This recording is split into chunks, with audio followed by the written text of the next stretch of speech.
இப்போ ஒரு ஆச்சாரியனுக்கு சிஷ்யன் பண்ண வேண்டிய கடமைகள்னு நிறைய இருக்கு.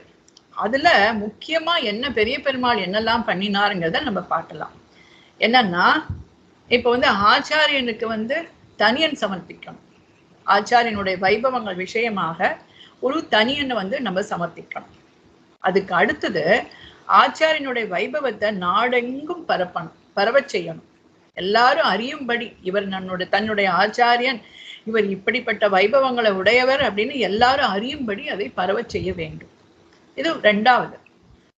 அப்புறம் மூன்றாவது ஆச்சாரியனுக்கு தன்னுடைய சொத்துக்களை எல்லாம் சமர்ப்பிக்கணும்.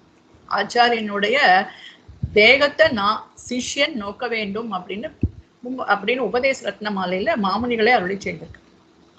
அத மாதிரி ஆச்சாரியனுக்கு தன்னுடைய சொத்துக்களை எல்லாம் சிஷ்யன் சமர்ப்பிக்க வேண்டும். நான்காவது, ஆச்சாரியனுடைய